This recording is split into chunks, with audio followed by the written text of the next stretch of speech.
I really like that music, but I wish it would blend in a little bit to the show so it wasn't so abrupt when they cut it off. That music is horrible. Okay, Hey, please, I'm begging you. it's the only kind we can use on this particular program. We can't use like the boots on the ground. I know that you like because we'll get served with that, so we got to be careful. But Well, let's get served. They'll just give us a warning. yeah, that's all they'll do. Hello again, everybody. Welcome to Wrestling's Road Trip After Hours. I'm your host, Mac Davis, and that, of course, is WWE Hall of Famer, Mr. Teddy Long. How you doing? Holla, players. Holla. Let me Let straighten me up tell you. here. Yeah, you get that camera straight, will you? Okay. Let me tell you a little story before we get into today's show. A couple of things, actually. Do you see the shirt I got on? I don't know if here. Let me. Yeah, I can see a little of it. It's the Iron Sheik. Sheik. I can't believe it. Yeah, I make you humble.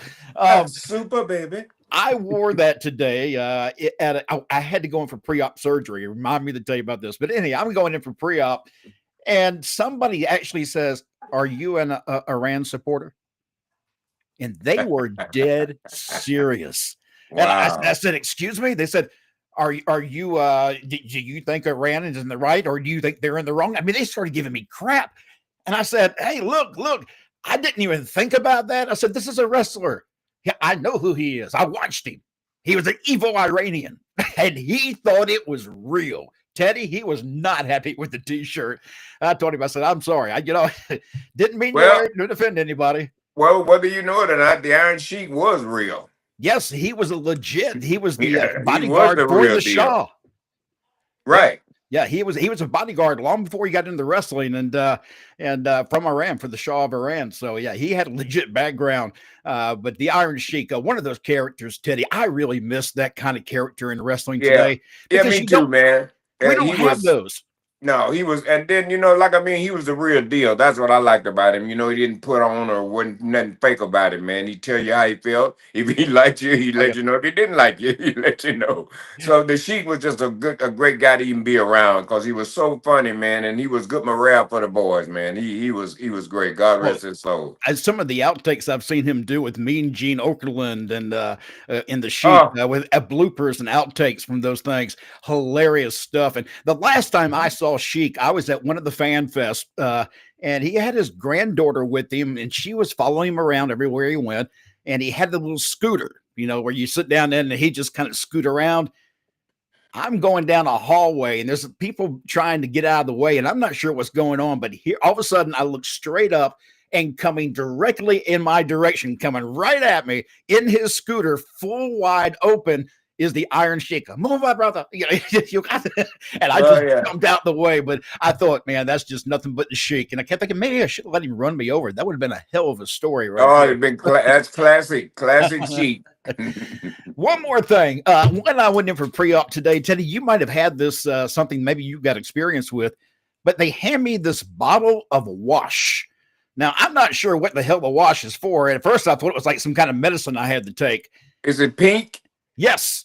Yeah, that's what you have to, before you go in at that night, you take a bath, you use that, and then that morning you take another shower and you use that again. So you use that before you go in for surgery. Well, I'm asking the lady at the counter. She says, okay, and she goes through this little list of things about this wash. And one of them is, do not get it in your eyes, your ears, in your privates, or in your anal hole. Teddy, I looked at her and I said, look here. How am I supposed to stand up in a shower, apply the stuff on my chest, and wash up where it's not, everything goes down, as gravity. I had to do it, man. You can do it. I'm telling you. Man, please. That's like another thing we just had to deal with. Because if you don't, man, they'll delay it because they'll know you didn't use it. So I'm telling you, man, you'll see when it comes out, it's really not too, it's kind of thick, like, you'll be able to control it. She told me it would be sticky for right after you first get out of the shower. After you use it, it'll get kind of sticky, but it'll dry up and it won't be so sticky anymore.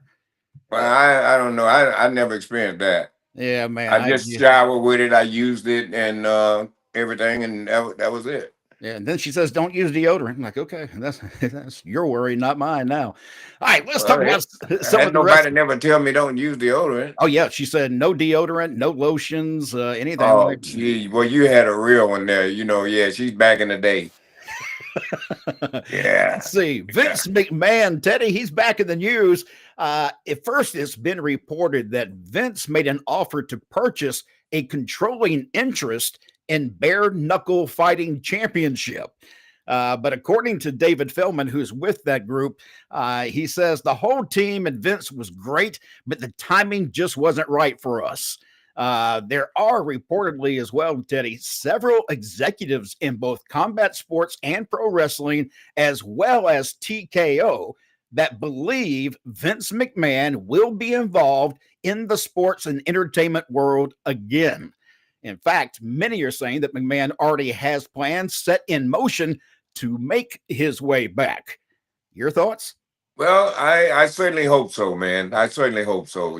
Like I said, and I know people may get tired of it, but the man is the reason I'm where I am today, and I want to thank him again. So, whatever he decides to do, I know will be the right thing. Maybe it's a little revenge on some people that he may thought of kind of messed him around a little bit. So, I'm just glad to see he's making a comeback, and if there's any way I can help him, I'll be happy to. Yeah, I'd be curious to see, and I've said this from the beginning, and Teddy, I know you have too, and there's a lot of people who have a really hard time believing us when we say this, but in this country, a person is innocent until they're proven guilty. I believe that. Now, is there a lot of evidence out there and things that are being thrown around, said about Vince McMahon that are horrible in some cases? Yeah, but it's just being thrown around. We don't know that it's real. We don't know that any of that actually happened. Not saying it didn't say it is, but I know that the person you talk about when we're on this show is the person you dealt with while you were in WWE. Right, And I think exactly. people need to remember that because people get, oh, no, Teddy's taking up for Vince. Teddy's taking up for a man that he only knows the way he knows him, and that's it. He doesn't know anything Yeah, about all the other yeah. stuff. Like I said, I got nothing to do with whatever that stuff he's involved in. And my opinion is this: like I've always said, you're guilty. I mean, you're innocent until proven guilty. Yes. So we don't know what's going to happen at the end of this trial. There may be some other people that may be involved in stuff we don't know. So I'm not going to look at it like this man has already done this because I don't know that. You And know, go ahead. I was going to say the one thing that maybe Vince, well, you work with him, so you probably do know better than I do. But when you have a case like this, is he the type that's going to try to prove himself innocent, or do you think he'll stroke a check and just let it go away? He'll try and prove himself innocent because like I said, he should do that. If he's innocent, then he should fight for his case. Yep. I'm just wondering if he just writes that check, then maybe he can get things rolling without having to worry about the case anymore. But yeah, Vince is always the type of person, and things I've heard about him, he's very vindictive, very competitive. And I just can't imagine that, something's not going to happen with Vince where he's not going to fight for himself and prove that, this isn't what people are saying. Let me ask you about a return. Now, back in WWE, we get Goldberg, who has returned, and he'll be facing Gunther at Saturday night's main event. Does this match do anything for you, Teddy? A little bit of interest. I'm interested to see how Goldberg's looking. I know he's been down NXT, doing some training. Getting himself back in shape and getting ready. He's been out of the ring for a while, so I'm just kind of interested in watching him to see if he's learned a little bit how to slow down and not hurt anybody. And because I mean, the guy's a nice guy. I mean, for far as I'm concerned, I got along with him. Me and him had to have no problem. And I think that whenever he did something where it was a shoot on somebody, I don't think he meant that, man. He would because he wouldn't try to hurt anybody, not on purpose. So, but in the wrestling business, things happen. So maybe now he's got a little bit better. He's learned how to work a little bit better and everything. And so maybe, maybe this, I'm pretty sure this may be his last run. I don't see him wanting to just keep taking bumps, at a certain age in life, Yeah, So he's 58 years old. yeah, And I did a return when I came back. I was 52, I believe it was, Teddy. That's hard. yeah. When you don't do it on a regular basis, that's really difficult the older you get, especially when it comes to air. Well, You and need I think air. the other thing to it, that other thing with him too. Now he has a son there, and he's wanting to, do good with his kid and everything. And his kid has grown up enough now to he understands the business. So not totally, but he understands, what his dad is doing. So I think the other thing too, when he does come back, I think they need to work a spot in there where they do something with his kid or something, involve him, get him involved, and and continue from there. Well, let me ask you, I've heard different people say that they expect that Goldberg is going to, do the honors. And then there's another group out there saying, no, they're going to put that belt back on Goldberg and give him a short run again. Do you feel like Goldberg should go out, doing the honors on his back, or should he go out as a champion Well, he's or not as a winner of a match? Let's put it that way. Well, I don't think he's coming in to be a loser. you Well, know. I don't either. I just wonder how that will take. Will the fans take to him at 58 years of age of being, Well, that champion? I don't know. I look at it like this. You know what I mean? They got to do a program here. So I'm saying, maybe at the end of this thing, maybe Goldberg does get the 1, 2, 3, but then there may be some stuff during the aftermath. So we just have to see how they work this out.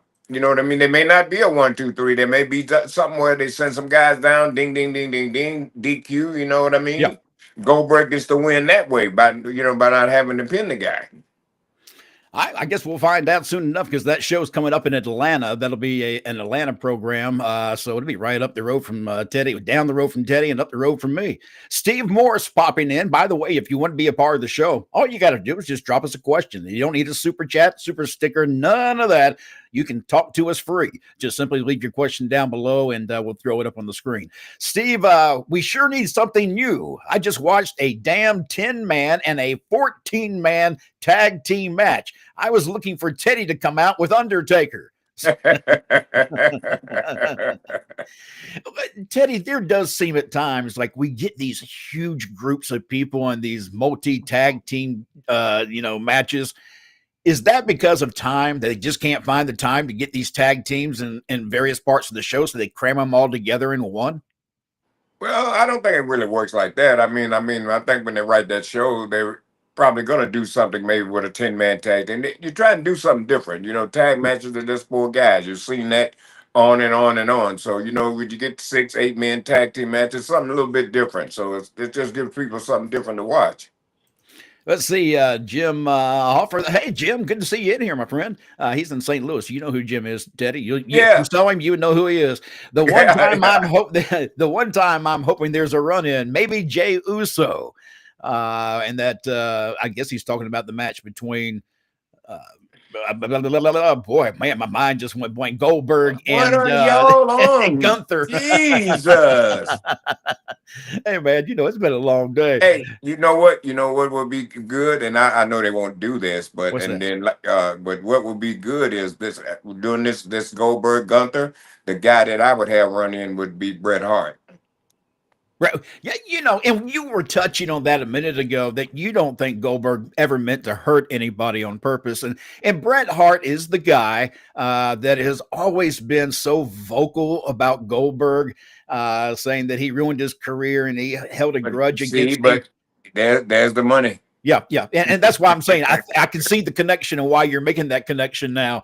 And I'd like to see that somehow get repaired because quite honestly, one of the things about Bret Hart, and I know you love Bret Hart, and I have nothing against Bret Hart, but I always have seen him as a guy who always just seems so disgruntled about the business, that kind of guy. And he's putting down, Goldberg and always bitching and complaining about what he did to his life.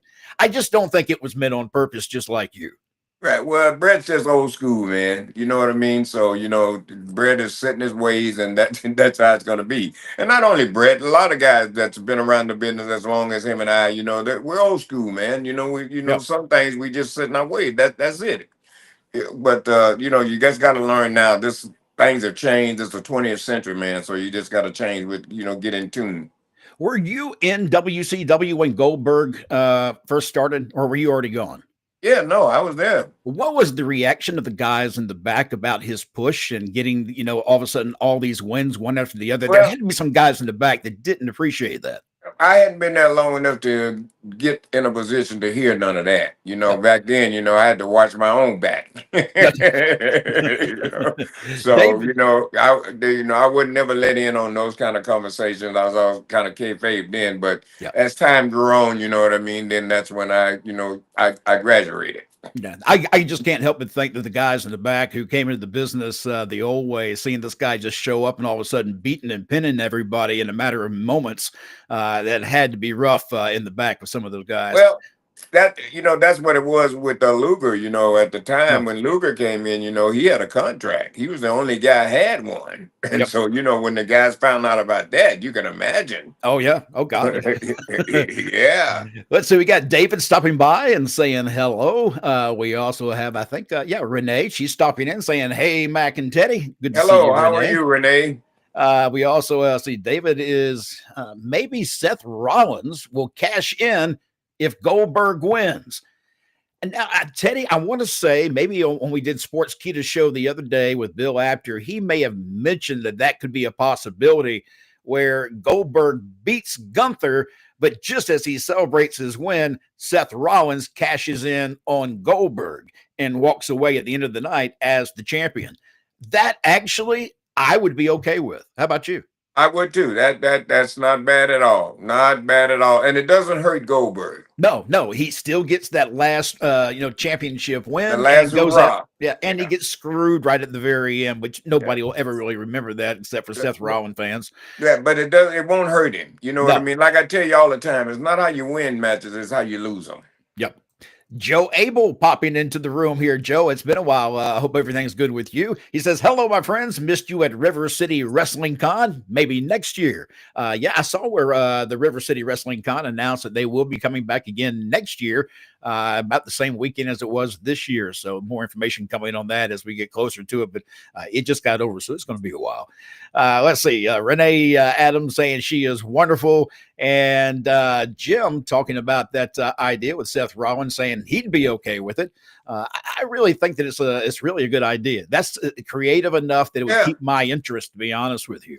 And that keeps them up with the time. You know what I mean? Yeah. That brings Goldberg right in the 20th century, right on in there. Yep. All right, guys. Let's see real quick. We got to get that mailbag opened up here.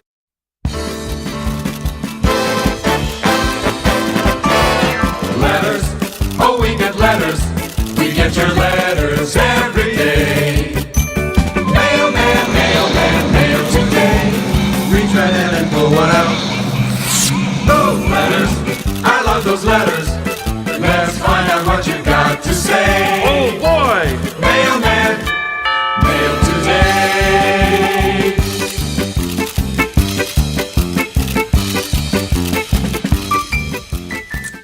All right, let's see. Teddy, our first question comes from Amanda on X, who writes, how did Vince approach you about becoming the SmackDown General Manager? Well, he didn't. The night that happened, I didn't know that until 5 minutes before I went in the ring. I was there all day long. They never told me anything about it. And the reason I found out about that, the reason they did that back then, because they had a lot of guys that as soon as they found out something, they go straight on social media and get it out there. And then people know what's going on even before it even happened. So I think that's the reason that I wasn't told until then. But what happened is about 5 minutes before I got ready to walk out, Vince walked up to me and told me I was going to be the general manager of SmackDown. Now, without, I know you're not going to show him your reaction, but your reaction inside at the time was that, holy crap. Well, no, what's inside me, but one thing, I really got frightened. I got scared. I'm like, oh my God, you know what I mean? Because I'm like, because I know what this position is and I know what has to happen here. You know what I mean? So I really got scared. But I think after the first night I walked out, I got the shakes off of me and everything. So I kind of got over it. All right, let's see. We have Curly Man popping in saying, hi, Mac and Teddy. How you doing, players? I'm doing good, great, player. bro. And by the way, I did send out that shirt again for everybody who's waiting on a shirt. Everybody should have one. If you don't have one by the end of the week, contact me. But everybody should have their shirts. Zach Minger popping in saying happy Juneteenth. And let's see. Also, we Same to you, player. Renee, you guys have a wonderful evening. Thank you, Renee. I hope you do as well. Here's another question. Reginald in South Dakota. Did you ever sustain any injuries during your time in wrestling? I believe one time I suffered an injury. I think I was refereeing, and when I went to Vince, I first went there, and I remember I was refereeing a match with Big Show, and he grabbed me, and he never told me, and he grabbed me just out of the blue, and get to throw me out of the ring. Well, he grabbed me and threw me so quick till I didn't even have a chance to grab the second rope to try to break my fall. I went straight through, man, right on the concrete there. And I never will forget, that was a night too. I walked back in the gorilla and Vince said to me, he said, don't you ever let anybody grab you and throw you like that again. And I was trying to tell him, and I didn't even know he was going to grab me just out of the blue. So that suffered that little bit of injury. And I don't know, I might have had some when I was managing or something, but it wasn't nothing where I was, because I wasn't taking no whole lot of bumps or nothing, you know what I mean? So I think all my injuries like fatigue. Yeah. Herb Simmons is popping in saying hello. Hey, Herb, good to have you in the room. We appreciate it. Hope everything's going Herb. good. Thank you, Herb. Thank you once again. That's our man Herb Simmons out of St. Louis over there with the SICW Fan Fest. They do that every year, and so this year they moved it right into St. Louis, and I'm sure that's where it's going to be next year. And like I said, I believe if the tornado hadn't happened there, we would have. Things would have been a lot better, but they were good. Don't get me wrong. But like I said, I believe that now that we're in St. Louis, the heart of wrestling, the soul of wrestling, I think the people are really going to come out and show their appreciation here. Yeah. Unfortunately, the weather just did not cooperate that particular weekend. The shows are always fantastic, and it still was for those who could come. But the weather was so bad. And I know they've been having a lot of that lately there. A lot of, storms and tornadoes in that area. So everybody in the St. Louis and the surrounding areas, stay safe out there. If they tell you that something's coming, I've seen some of these storms on video live when it's going down. Man, they are just monsters out there lately. So be really careful. Let me real quick. Herb may know something more about this too, but there's a little bit of a stink going on right now, and it involves Abdullah the Butcher and his book. Now, somebody wrote a book but shouldn't have wrote a book. It's something along those lines. Abby's not getting anything for this book on Abdullah, even though there was supposed to be an agreement between the two. I don't know what it is. Herb, if you know, I would like at some point, maybe next week, if we have a chance to kind of talk about that when I know more about it, because from what I'm gathering, Abby's getting screwed by somebody who's claiming things that just aren't true. And I know, Herb, you've got some information and some evidence when it comes to that as well. So, I mean, I just hate to see anybody, especially like Abby, somebody taking advantage of him. And I hope that's not the case. Yeah. All right, let's see. We get some more of these in here. Excuse me.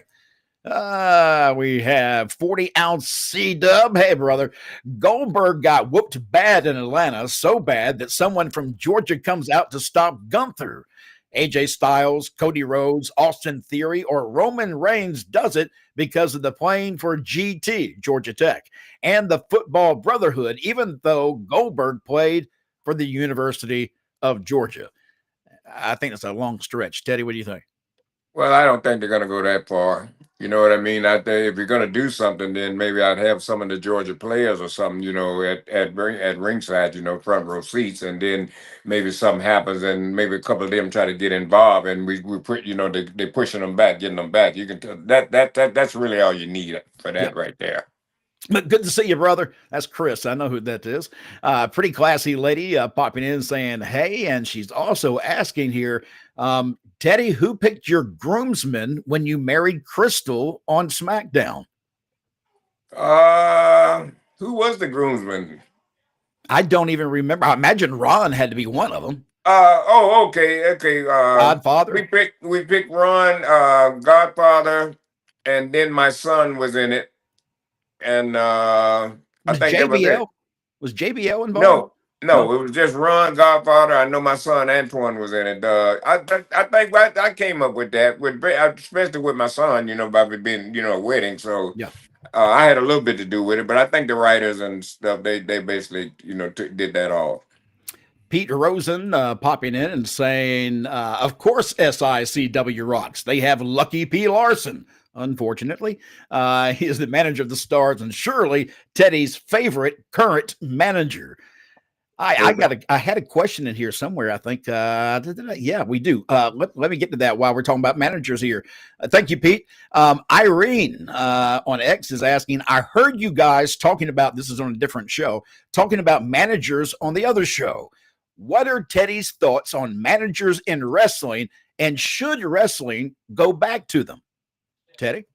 Well, I think it's always good to have a manager. You know what I mean? It really helps sometimes, according to what role he's in. Too. Like I said, managers were basically back in the day were for guys that was tough in the ring, but they couldn't talk. So they always have a guy to talk. That's the way my role was when I had Butch Reed and Ron Simmons. Those two guys could talk, don't get me wrong. But I just had that swag, you know what I mean? And so I just talked it up and they did, what I said. So I think it's great to have them. I think it is. I don't think you need to have a whole lot like it was back in the day. You used to have 3 or 4 managers. That's way too many. If you got a couple of guys, maybe 3, no more than that. That's enough right there because you can always, you can start a little feud between your managers too. Oh, yeah. There's a story right there. Yeah, and you would think with today's wrestling focusing more on entertainment than there is the action in the ring a lot of times, like you say, it's E in that name for a reason. It's entertainment. You would think that managers having a couple more people other than just Paul Heyman who can use a microphone and really electrify a crowd and make them hate them or love them, one or the other. I'm surprised that they don't do that because that is entertainment. Well, doesn't surprise me. Let's see, Herb Simmons, he is commenting back about that Abby situation. He said he'd be glad to. He just did an interview. Herb, I'll get with you the next couple of days and we'll set that up so we can talk about whatever that is that's going on there with Abby. And Chris back in here saying, hey, Mac, I saw some of your good brothers Saturday at Larry Auto for their TV taping. I actually ran one of the cameras. I'm sorry. That means that thing's going to be out of focus. Big things happening, he says, but good to know. Well, you tell him to keep his day job. Yeah, keep your day job. That's what Teddy says. Zach in the room too. Hey, Zach, Mac and Teddy, how you doing? We're doing great. Good, player. And he also is saying that we need more managers nowadays. And let's see, Herb. Now, this is a guy, old promoter here that knows his stuff. And Herb saying too many managers take away from them, meaning some of the talent. Yeah. That's what I just said. You don't need to, like back in the day, you had Gary Hart, then you had Skandar Akbar. You had 2 or 3 guys come out on the same show. Yeah. Yeah. That's what I was saying. Yeah, that the managers do take away from the guys. Yeah, I miss, there are legendary managers out there over time, and it all depends on where you watch wrestling, because some of the managers I may mention you've never heard of and vice versa. But I always did enjoy a good manager, but you don't need like you say, you don't need a roster full of them. You just need a sprinkling of them in there to keep the, the flow going. And I think that again, it's entertainment and it's something good to have for the people who need it. People like, now we saw the other day where Bill Apter did not like Solo Sikoa on his own without a microphone being held by somebody else. He had mentioned that he thought he needed a manager. Teddy, I don't think so. At Fatu, he has an energy and an intensity about him that I don't think a manager could pull off. Do you? Well, I think the manager would just be in the way. I think he needs to be by himself, and you'll see he can talk. Okay, he's a guy that just you don't get it right away. He has to grow on you.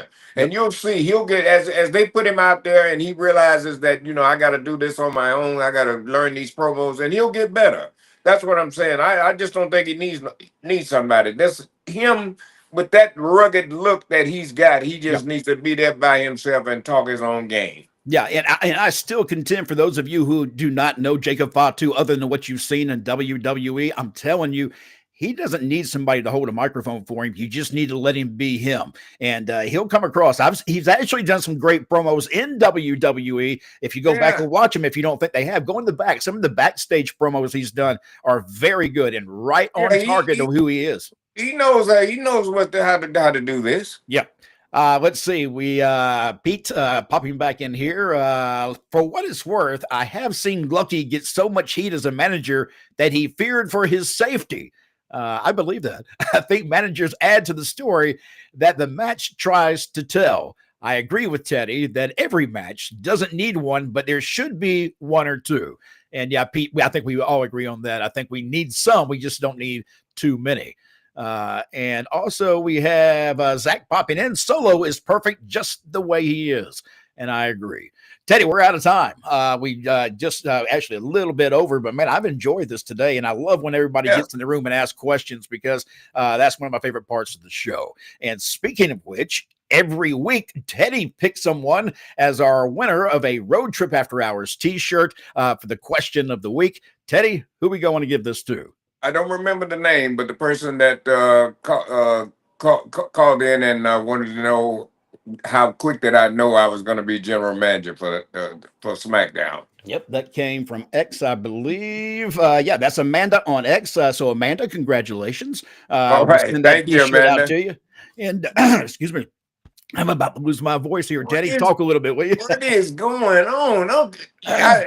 You and Bill After are doing some kind of unknown drug, and y'all are not telling anybody about it. I'm telling you, because there's too much resemblance. You two are just doing the same stuff. Look here, I had somebody that came up to our table too, talking about resemblance when Teddy and I are together. You know what I'm going to say already, don't you? Yeah. And there, people come up, and if Teddy's gone, they'll say, "Where's Teddy?" And I say, "Well, he'll be back in a minute, but I'm his twin brother. Can I help you?" And they just look at me for a minute. We're both bald. We both got the goatees going on. I mean, we're about the same age. Well, Teddy's a little bit older. He rolled out the first wheel, the stone wheel, when it came out. Teddy, I'm out of here, brother. I've enjoyed this. I know you had a great time this past week. You had your banana pudding, and I'm jealous because I didn't get any. Yeah. But, God, we got some more stuff in here, Teddy. We just can't get to it. If I get to it, we're going to start a whole nother night. So it does say, though, Eric Heelbiz does say, Teddy, you need to start being more nice to Mac. Well, Eric, I think you need to mind your own business. Hey, everybody, we appreciate you coming by and visiting us again this week. We do this every Thursday night, 7 o'clock Eastern time, for Wrestling's Road Trip After Hours. I'm your host, Mac Davis, and that, of course, is WWE Hall of Famer, Mr. Teddy Long. And Eric, remember, I do know